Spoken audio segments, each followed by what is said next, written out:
இப்போ எல்என்டி எடுத்திங்கன்னா உங்களுக்கு இது வந்து என்ன கம்ப்ளீட்டாக வந்து கேப் அப் ஆகி உங்களுக்கு ரெசிஸ்டன்ஸை வந்து பிரேக் அவுட் பண்ணியிருக்கு. இப்போ இந்த இடத்துல வந்து நம்ம எடுக்கலாம் அப்படிங்கிறத காட்டிலும் இப்போ ப்ரீவியஸாக பார்த்த ஸ்டாக்ஸில் என்ன நடந்திருக்கு அப்படின்னா நமக்கு கேப் அப் ஆகி மார்க்கெட் கீழே வந்தது. பட் இந்த இதில் மார்க்கெட் மேலே போகுது.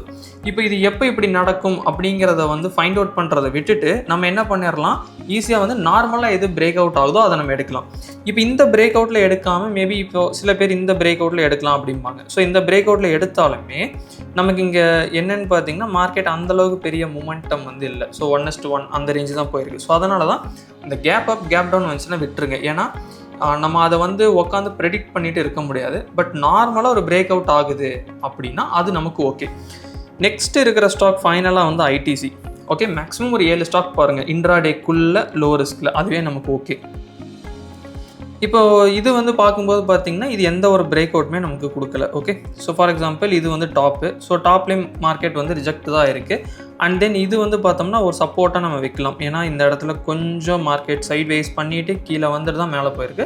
அப்போ இது ஒரு நல்ல சப்போர்ட்டாகவே நம்ம எடுக்கலாம். அதாவது இந்த ஜோன் சொல்ல வரேன். ஓகே, ஆனால் மார்க்கெட் அந்த 2 ஜோனுமே டச் பண்ணல. மார்க்கெட் என்ன ஆயிருக்கு, ஒரு சைட் வேஸ்க்குள்ளே இருக்குது.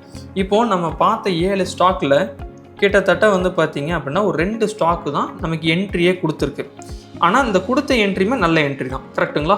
இப்போ ஒரு சில ஸ்டாக் கம்ப்ளீட்டாக சைட் வேஸ், ஒரு சிலது கேப் அப் ஆகி மார்க்கெட் கீழே வருது, ஒரு சிலது வந்து கேப் அப் ஆகி மார்க்கெட் வந்து அப்படியே கண்டினியூ ஆகுது, தென் ஹோல்ட் ஆன் ஆகுது. ஸோ அதனால் இப்போ நம்ம பார்த்துருக்கிறதுல முக்கியமான விஷயம் என்ன அப்படின்னா, ஒரு ஸ்டாக் அது வந்து நிஃப்டி 50க்குள்ளே வெயிட்டேஜில் ஃபஸ்ட்டு 7 ஸ்டாக் மட்டும் நம்ம எடுக்கிறோம்.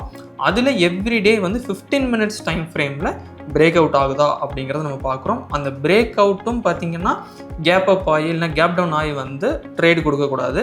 நார்மலாக ஓப்பன் ஆகி நமக்கு ஒரு பிரேக் அவுட் ஆகணும். அதுக்குன்னு அது 9:15க்கே கொடுக்கணும் அப்படிங்கிறத நான் சொல்ல வரல. மேபி நமக்கு எப்போ கொடுத்தாலுமே நார்மலாக கிராஜுவலாக மார்க்கெட் மூவ் ஆகி நமக்கு பிரேக் அவுட் வந்துச்சுன்னா அது கொஞ்சம் நமக்கு ஓகே அப்படிங்கிற மாதிரி நம்ம எடுக்கலாம். Investments in the securities market are subject to market risk. Read all the related documents carefully before investing.